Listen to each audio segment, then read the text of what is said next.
व्यक्तिवाचक संज्ञा व जातिवाचक संज्ञा में अंतर। फिर दूसरा हमारा बिंदु है जातिवाचक संज्ञा से व्यक्तिवाचक संज्ञा बनाना। आजकल परीक्षाओं में यही पूछा जाता है कि कौन सा शब्द जातिवाचक संज्ञा से बना हुआ व्यक्तिवाचक संज्ञा है या कौन सा व्यक्तिवाचक संज्ञा से बना हुआ जातिवाचक संज्ञा। तो ये हमें देखना है। तो दोनों में अंतर स्पष्ट करना पहली बात। तो देखो दोनों में अंतर, किसी एक ही वस्तु का बोध कराने वाली संज्ञा कौन सी है? व्यक्तिवाचक संज्ञा। कौन सी संज्ञा?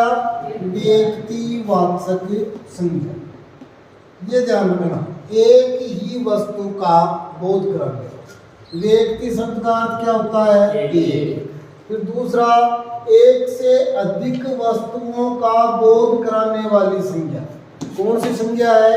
जातिवाचक संज्ञा। दोनों में अंतर स्पष्ट हो गया होगा। जाति का अर्थ है समय। ये दोनों बातें आपको ध्यान रखनी कि यदि कोई संज्ञा है वो एक ही वस्तु का बोध करा रही है तो कौन सी संज्ञा होगी? व्यक्तिवाचक। यदि कोई संज्ञा है वो एक से अधिक वस्तुओं का बोध करा रही है तो कौन सी संज्ञा होगी? जातिवाचक संज्ञा। अब दूसरा हमारा बिंदु था जातिवाचक संज्ञा से व्यक्तिवाचक संज्ञा बनाना। अब मान लो एक शब्द हमारे सामने पर्वत। सबसे पहले हमें ये देखना है कि ये कौन सी संज्ञा है। तो हमने इससे पहले वाले क्लास में जो बिंदु लिए थे जातिवाचक संज्ञा का अभ्यास किया था, उसमें हमने ये देख लिया था कि पर्वत है वो कौन सी संज्ञा है? जातिवाचक संज्ञा। अब हमें इससे व्यक्तिवाचक संज्ञा बनानी। क्या बनानी है? व्यक्तिवाचक संज्ञा। वो कैसे बनाए? तो इसमें आपको कहीं घबराने की जरूरत नहीं है। पर्वत से बनने वाली व्यक्तिवाचक संज्ञाएं किसी पर्वत विशेष का नाम जो भी है, जैसे मान लो हिमालय, ये पर्वत विशेष का नाम आ गया। ध्यान ये रखें कि पर्वत से यदि आप व्यक्तिवाचक संज्ञा बना रहे तो पर्वत से संबंधित ही होनी चाहिए। ऐसे नहीं कि मतलब पर्वत तो जातिवाचक संज्ञा है और इससे आपको व्यक्तिवाचक संज्ञा बनाने के लिए कहा गया और आपने बना दी गंगा। तो ये नहीं होगा। पर्वत से संबंधित ही होंगी। हिमालय आ सकता है, अरावली आ सकता है, विंध्याचल आ सकता है, जो भी पर्वतों के नाम है वो ही आ सकता है। पशु से हमें व्यक्तिवाचक संज्ञा बनानी है तो हमने बना दिया कामधेनु। क्या बना दिया? कामधेनु बना देंगे, चेतक बना देंगे, नंदी है, यानी जो भी पशु विशेष के नाम है वो किस में आ जाएंगे? यहाँ आ जाएंगे। फिर जैसे नदी इससे बनाएंगे तो क्या होगा? गंगा, यमुना, कितनी भी नदियों के नाम। ऐसे ही महल, महल से बनाएंगे तो महल विशेष के नाम, जैसे ताजमहल है, जल महल है, सारे बादल महल है। फिर इसके बाद देखो देश। देश से यदि हमें व्यक्तिवाचक संज्ञा बनानी है तो किसी देश विशेष का नाम आ जाए, जैसे भारत, श्रीलंका, पाकिस्तान, जर्मनी, जापान, किसी भी देश का नाम। फिर देखो शहर, जातिवाचक संज्ञा है और जातिवाचक संज्ञा है तो इससे हमें व्यक्तिवाचक संज्ञा बनानी। शहर से तो किसी एक शहर का नाम आ जाएगा। किसी भी एक शहर का नाम ले लेंगे, जयपुर,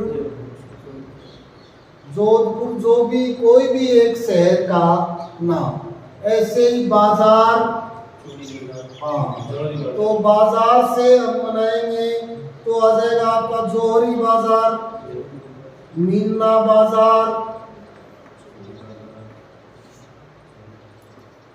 मीना बाजार, यानी बाजार विशेष का नाम। ऐसे ही गांव जातिवाचक संज्ञा है और इससे व्यक्तिवाचक संज्ञा बनानी है, तो क्या बनाएंगे?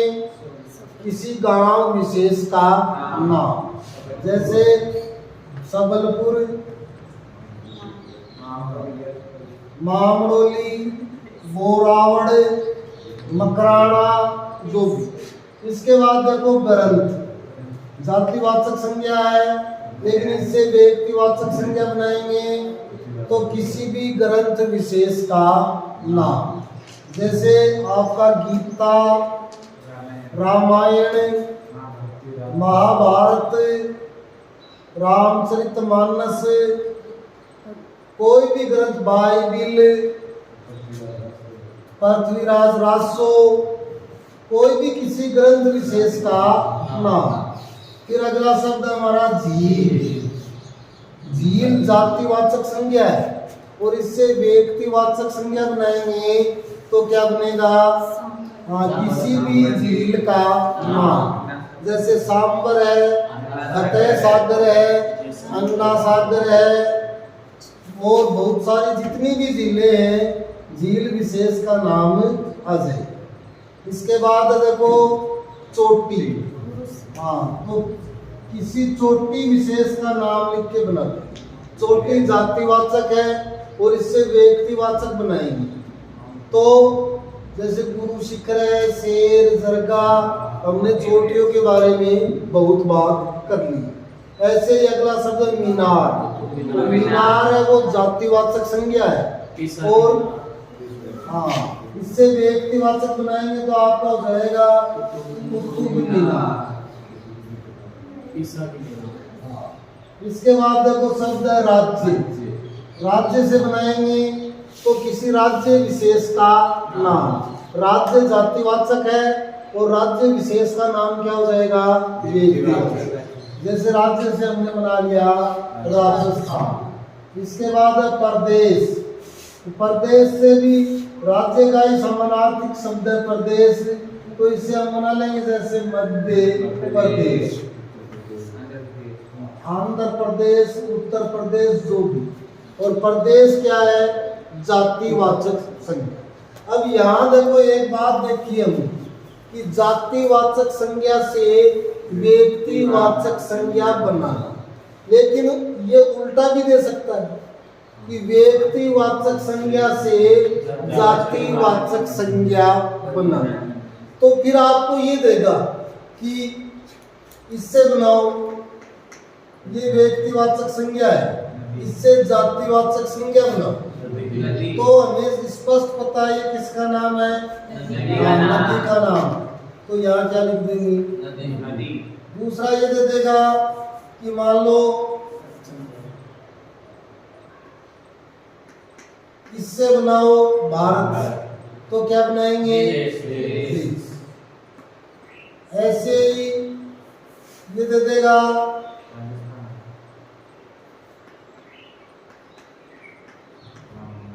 रामायण, इससे क्या बनाएंगे? ग्रंथ। तो ये भी आपको ध्यान रखना कि व्यक्तिवाचक संज्ञा से जातिवाचक संज्ञा बनाना और जातिवाचक संज्ञा से व्यक्तिवाचक संज्ञा बनाना।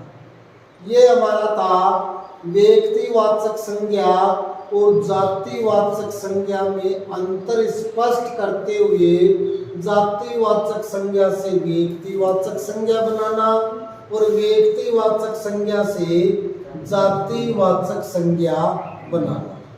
अगला हमारा बिंदु है वो है जातिवाचक संज्ञा के। यहाँ हम देखेंगे यहाँ जातिवाचक संज्ञा के भेद, लेकिन इससे पहले हमने हमारी प्रारंभिक क्लास में ये पढ़ा था, संज्ञा की प्रारंभिक क्लास में, कि संज्ञा के अर्थ के आधार पर 5 भेद होते हैं।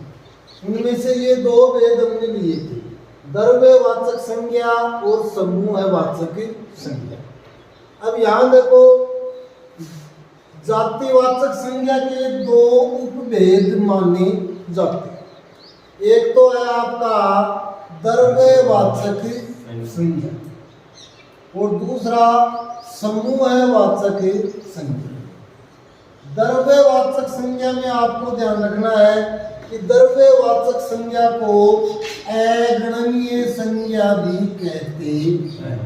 ये नाम आप ध्यान रखें कि द्रव्यवाचक संज्ञा को अगणनीय संज्ञा भी कहा जाता है।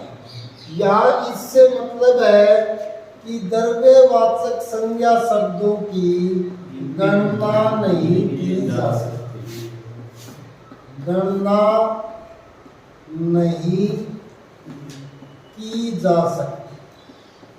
एक बात तो ये ध्यान रखें, गणना नहीं की जा सकती।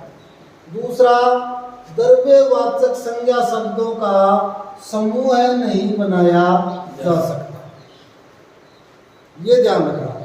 एक तो गणना नहीं की जा सकती, दूसरा समूह नहीं बनाया जा सकता। अब इसमें देखेंगे, जैसे देखो दूध,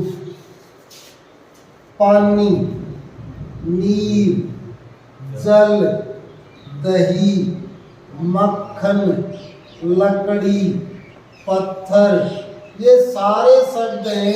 ये कौन सी संज्ञा में आएंगे? द्रव्यवाचक संज्ञा में आएंगे। ये आपको ध्यान रखना है।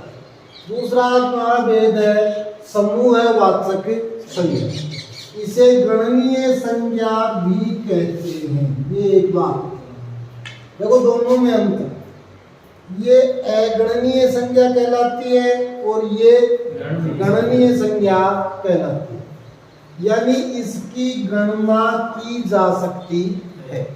दूसरा, इसका समूह बनाया जा सकता है।